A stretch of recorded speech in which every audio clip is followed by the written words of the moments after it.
А, Здраво, тигренца. Шо ми прави? Може ви е познатия случай. Инцидент от СОС у Японија, мислам дека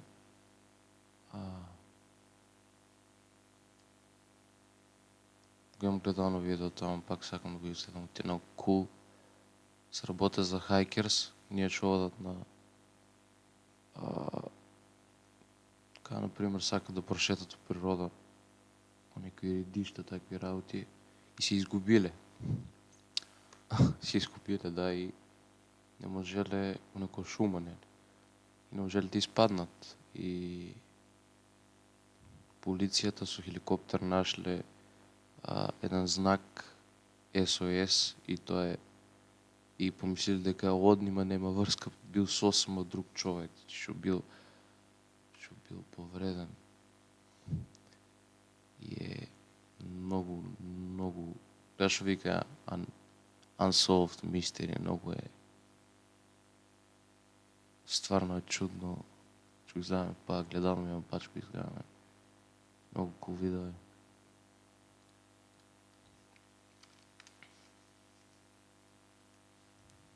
Ајмо, мојме full screen.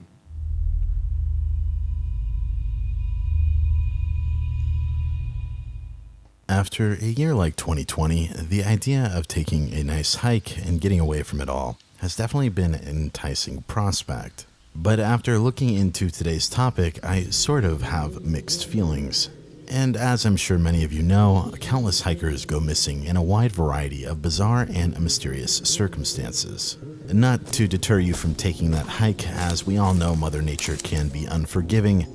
But that being said, today's topic should put into perspective just how little we know about the disturbing events that truly unfold when people find themselves away from civilization. The world is both so small that crazy coincidences can occur, but also too large that we often don't find what we're looking for. And that being said, this is the true story of the SOS incident.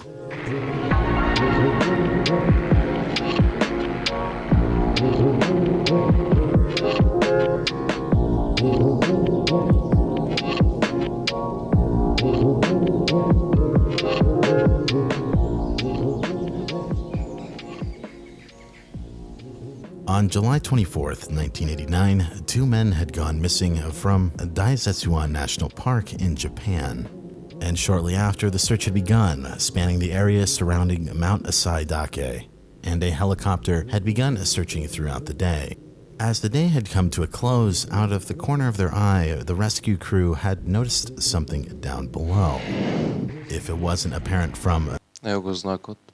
Гледаш, SOS пише. И ово му е изработено од дрва, од тоа као ние белите бамбус дрва, така нешто.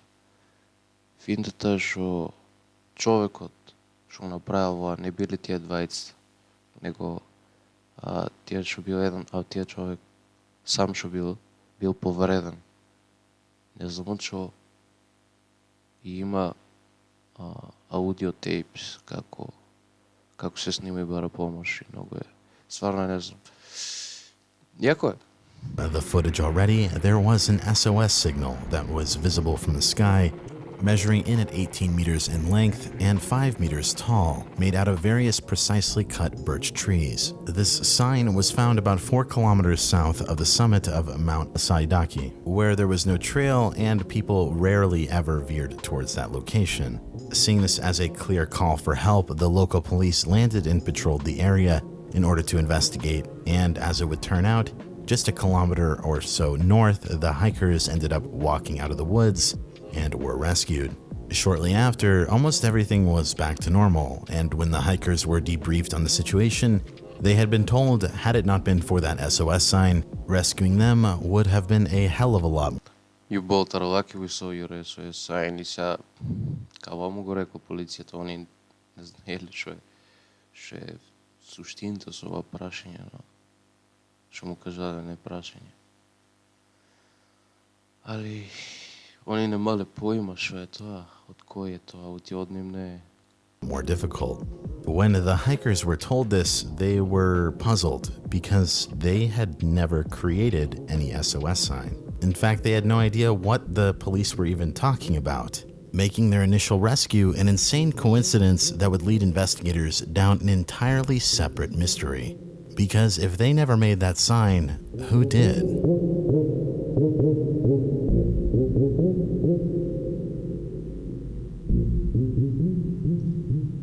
Много е крипи, опичко матер, крипи е. Не е кой знае колко страшно, ама крипи е. The next day, police dispatched a second search. The new efforts yielded some very interesting findings. For one, the most notable finding was an entirely separate human pile of bones, and this human skeleton was found 10 to 30 meters around the area of where the SOS sign was. To note some of the condition of the bones there, some of them had gnaw marks on them, likely due to wild animals in the area, and some of the bones were broken as well, indicating that whoever this was may have undergone some major injury. However, this wasn't the only thing found in the second search. And about 165 feet north of the sign, buried in a hole just large enough to fit a single human, under some tree roots, a backpack was found containing 3 cassette tapes, a Sony tape recorder, as well as some basic toiletries and other supplies. After some time, the bones were collected and then later sent to the Ashikawa Medical University, who later declared that the bones belonged to a woman with a blood type of O. This left the investigation even more puzzled, as they soon recognized that none of the items found in that hole under the tree roots had seemed to correspond with anything belonging to a woman. And to convolute things even further, out of the things that were found on the tapes for the Sony cassette player, 2 of them were soundtracks for anime, and the other one had been recorded over, leaving a disturbing message with a man's voice on it. Сава е много е, стара много потензия, човек.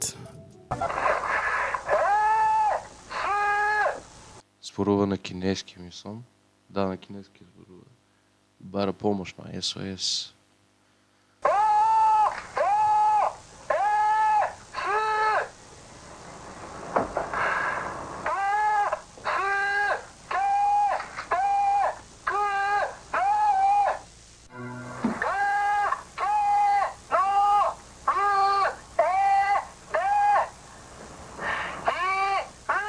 死者の声から8年、最終鑑定の結果、白骨遺体は男性で SOS の声と同一人物であることが分かった。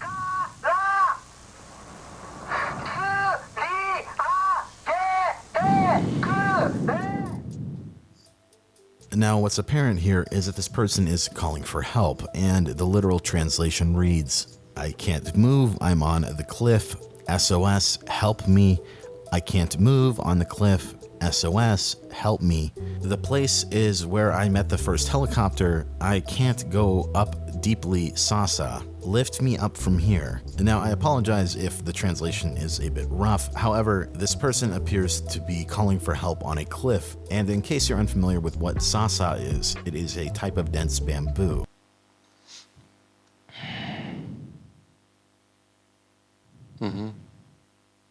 Which makes the context of this recording even more confusing. Because this person appears to be on a cliffside in this recording, however, this was found in the lower trenches of a valley. Continuing on, one item that was found that I haven't mentioned yet in that pile of belongings was an ID card of a hiker that had gone missing about 5 years prior. And this man's name was Kenji Iwamura. I will note that finding anything definitive on Mr. Iwamura or the circumstances surrounding his disappearance is incredibly difficult. The Japanese reporting on the situation redacts his name in every public mention of this case, and only a single story from the Associated Press at the time this event took place in an American newspaper even bothers to name him. All I can say definitively about this guy is that he liked anime, he was an office worker, and he was staying at a hostel, and it seems the only reason people knew he went missing was because he didn't show up for work a week later. As a result of this man's name being redacted, there's so many different versions of the story and the victim that it becomes borderline frustrating. Some sites on this case will mention that he had become an outdoorsy type in his last months. Other tabloid websites will mention that he wasn't the type of person to go for a hike alone. And even other tellings of the story mention that the man was celebrating a promotion at work and decided to treat himself to a trip up the mountain. But ultimately, if you dig back in newspaper archives, you will get one disturbing detail that is left out everywhere else and only told in the American side of reporting. The Associated Press had reported at the time this occurred that when they had reached out to the family of Iwamura, they confirmed that the backpack was in fact his. But get this, they were not so sure about who the person on the recording was. Evo je malce... Evo je malko... Ne znam li koji je točno zboruje.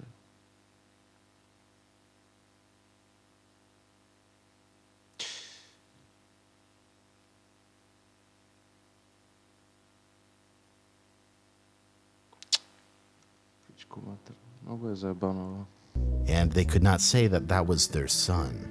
So we have a pile of bones, a missing hiker's backpack, a recording from another person asking for help in that backpack, and an SOS sign made out of birch trees that was somehow made by a person who may or may not have had broken bones at the time of the sign's. Evo se gledaj se, čovjek bil baš kao povredan I kako го направил това SOS от дрва, znači. Nemao ni sekira ni ništa, nemao kako gi isjećao tija drva. Aj objasni. A? Ajde kako? Koji način? Znači bil lošo povredan. И ако бил тия шо е на това шо на снимката дека нали бара помощ, како ќе ги направи тия? Како ќе ги изсече тия дрва? И затоа е, знаеш колко работа е тоа, он не можел ни да мрда, вика. На ридот. Бил на ридот, така? Знаеш колко е зазната работа тук.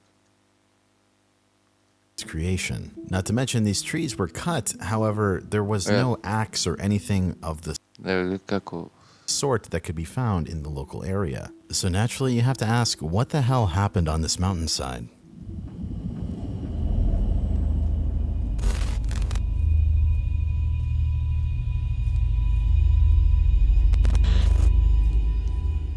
Well, after some time, only a few of those questions can really be answered. The first course of action was to figure out what time that sign had appeared, and a local newspaper had reported that on the 28th it was found that the letters SOS were reflected in the aerial photograph taken by the Forestry Agency in the Geospatial Information Authority of Japan on September 20th, 1987, to create a map. This photo was taken from a point about 3,700 meters above the sky. In the photo, the width of the letters SOS is about 0.9 millimeters. The first S is a little unclear and difficult to understand, but the last S can be confirmed. It's barely noticeable in the photo, but it's clear to the naked eye. The agency and others that take aerial photographs take it every 5 years. Keep in mind this was roughly translated, and I did look for the specific photo that they're referring to, but I don't know if this was released publicly. But this does mean that the sign was potentially undetected for some time past in 19... Глед откъде се гледа. А човекът е повреден и как обаче го направи? 82. And while this seems to match up with the timeline of Mr. Iwamura, what couldn't be explained at the time was the woman's bones that were found. As a result, the remains were reassessed by the Ashikawa Medical University, and they had later come out and stated that they had made a mistake, and the bones instead belonged to a male with a blood type of A. This was enough for investigators to deduce that this was Mr. Iwamura, and with no deliberate signs of foul play, the case was closed. However, that's not to say that all of our questions could be fully answered. And to say that we're missing a few details regarding the situation is a bit of an understatement. So let me start to break down what law enforcement believed happened, and you'll start to fully understand how none of it makes sense. Here is a map of the hiking area and the mountain, and it's believed that he hiked up from the ropeway along the ridgeline. This hike isn't very long or particularly advanced by any means. Now, the only thing you really have to pay attention to on this hike are the two landmarks that let you know when you cross over this ridgeline. That main landmark is the safe rock, which looks like this. However, there is another rock along this ridge that looks deceptively similar, and that is the fake safe rock, to which two hikers from the beginning of the story made the same mistake and landed themselves a couple kilometers north of the SOS sign. As a result of this incident, they ended up putting up ropes to prevent this from happening, but back in the 80s,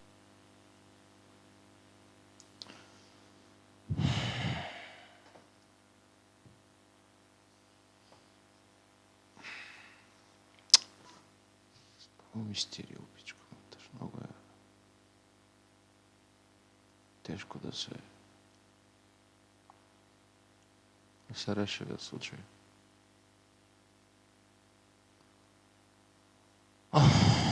they didn't have this.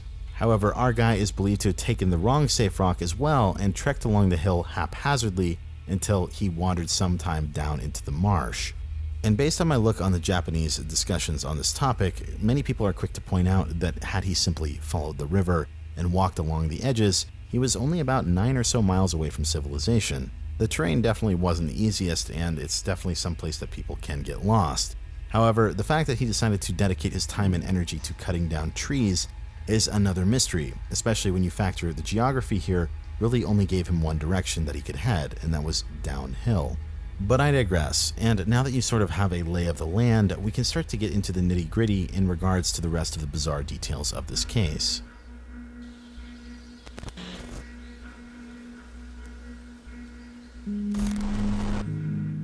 So let's start with the recording. Like I said, it's really bizarre that the parents weren't certain that that was their son on the recording, and I have yet to find any amendment to this initial statement. You'd think that a parent would be able to recognize their son's voice without much hesitation, but it is worth considering this only appears in the American reporting of the situation, and perhaps they didn't get all of the details right. In this initial article, it appears that Чего е в Америка, вака го напишало вестниците дека не си го пропознале синот.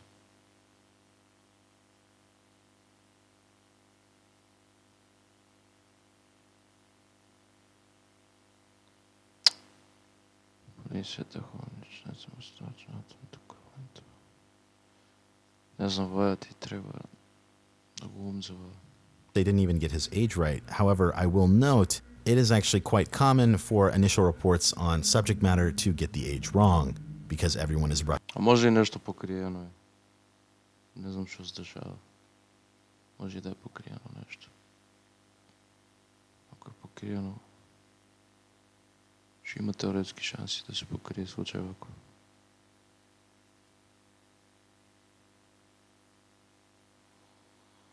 Ако може да е запишано в американските вестници, а може да е в кинешките по-друго. Не би трябвало, я мислям, да има такви работи, али не знам. Rushing to get the story out. But your guess is good as mine regarding the other details. And something to consider is if Iwamura wasn't on this recording, is it possible that he met someone on the way up to the mountain? And to tell you the truth, the evidence doesn't point to Iwamura making this sign by himself. In fact, the person who did the autopsy on this case stated that he wasn't even physically capable of doing it solo. Now, you might be thinking, Що зборувам я, а? Не бил, значи, можност физически това да го направя. Мене ми трябва това, бе, ясо е добър су у форма, се значи мене, че ми знаеш колко време, че ми трябва това да го направя. А? Да сечам дърво или път да го резбам со нещо, ако нямам нещо, нож или секира, да го резбам со нещо и после да ги редам тия да направя месо. Защо колко време, че трябва това? А вие башка бил повреден.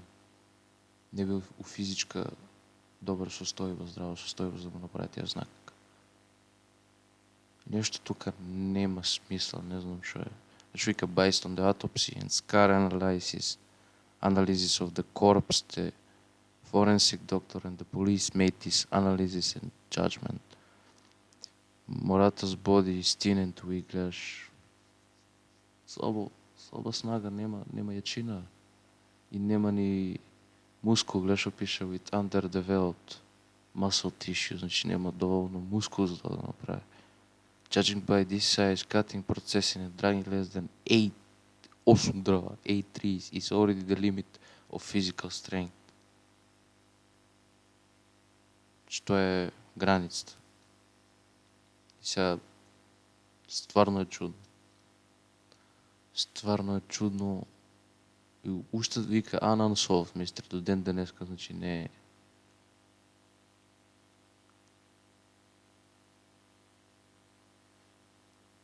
не е пронајдено што е, како е.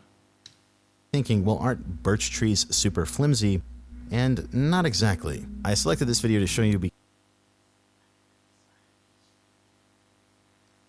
because this tree has roughly the same diameter as many of the other trees that were found there. And keep in mind that the tree he's cutting isn't birch, and birch is a hardwood. Same thing. All right, you just work your way through the tree.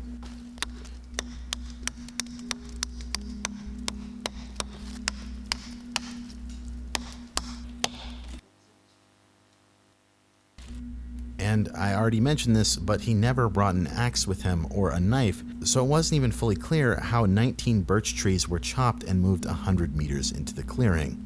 Moreover, the skeleton was found fractured on the left shoulder and right leg. If we are Левото рамо и десната нога.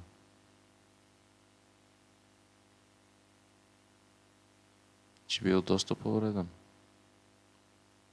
Ти доста е рамото да ти е дислоцирано, за да не можеш да го направиш това. Не по да е скршено. Значи скршена му е вая коска и вая коска. Кашо гледам, сега не знам дали. Мора да е скршена, да. Доста е дислоцирано да ти е рамото, па да това да не можеш да го направиш. Знаеш колко е тежко рамо да си го вратиш, ако е дислоцирано. Трябва някой да ти го извърти. И како, кој го направил това? Ај. are going to argue that he made the SOS signal, we sort of have to make the argument that he got these injuries after animals got to him. And even if he somehow Значи, добро, може животни го нападнале. Некој вък, мечка.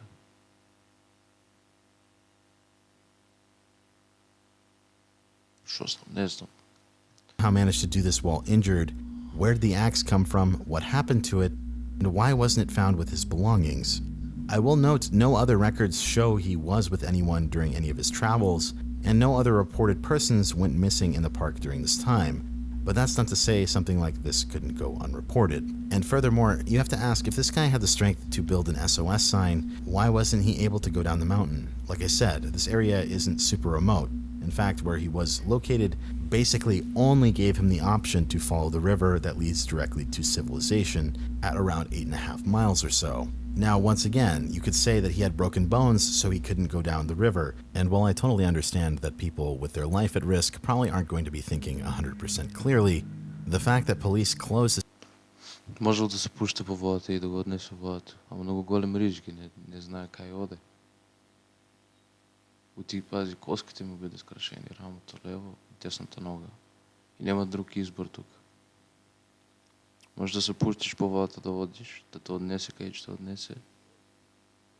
Или може да останеш в шумата. Ако виж, да направиш SOS с скрашена рама, скрашена нога, с една рама, не можеш то зашко болка е, човек. Ама чудно бе. Не знам. this investigation without understanding what happened to the axe is sort of questionable. This mystery has a catch-22 at almost every single theory, and usually when you have situations like that, you're missing some details. And 5+ years of this site being left to the elements doesn't help either, so things can easily go missing. Perhaps there's more to the site that's waiting to be unearthed. Getting back to the recording, however, many people have theorized that the man may have used the cassette player as a way of calling for help if he was out of breath and lost his voice. After all, the battery would outlast you yelling. However, one thing that some of the people on the Japanese side of discussion have pointed out is that there's almost no background noise on the recording.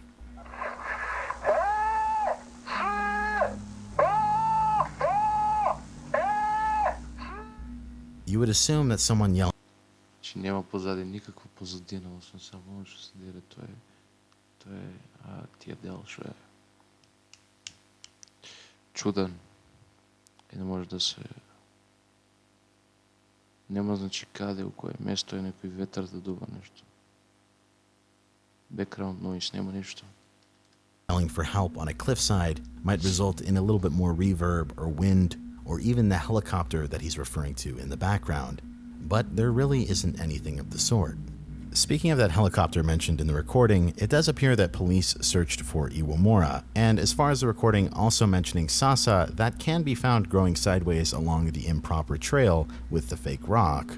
But just like everything else with this case, we're not 100% certain this is what's being referred to in the recording. Sasa can be found in a variety of locations throughout the park, and perhaps this helicopter being referred to on the mysterious message wasn't even the particular search helicopter searching for Iwamura, and just another passerby.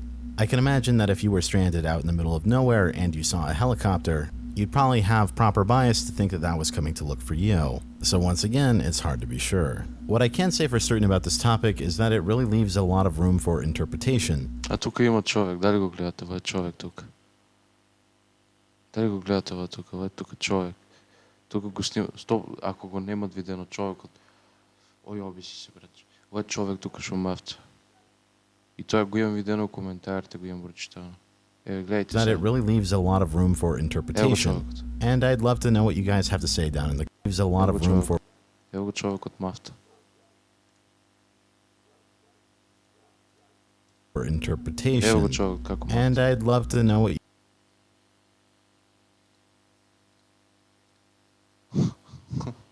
Не ме смей. you guys have to say down in the comments. Personally, I think the biggest gap in the story is the missing tool used to cut down the trees. And given how police rushed to close this case in a week, definitely seems like some details are missing. When it comes to the great outdoors, if there's something I've learned, is that only Mother Nature knows the full extent of what goes on. This is Barely Sociable. Have a good night.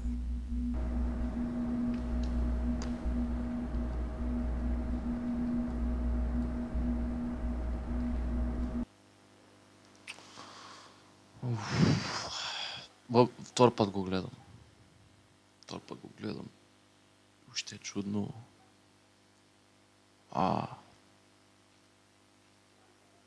Я не би одал под планини такви работи.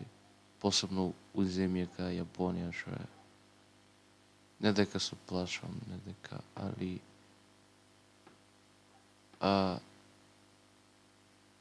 немам баш вештини добри за преживявам. Да бидам искрен. Кој има така, кој може да биде спремен, шо бил да речеме, кој шо е истрениран, може слободно да оде, али ја не би, сам не би на такви големи места, познати, да речеме, као Јапонија, или шо знам, Америка, имаш голема шанса да не преживееш. Ти не знаеш што ќе сретнеш, каква состојба ќе видиш и ако не знаеш мапа и географија у главата, тогаш си доста зезнат. И ако немаш компас или телефон, а тоа па исто би у 1800 и која кажа, не грешка, 1980 која таму 6-5. Не го пратив тоа баш. Тогаш немало вакви што се вија смартфони, Самсунги, айфони, јебачки глупости. Мало компаси, такви работи, пейджери. И када видиш, човекот бил доста заглавен. Он ги спасил тие двајцата што се.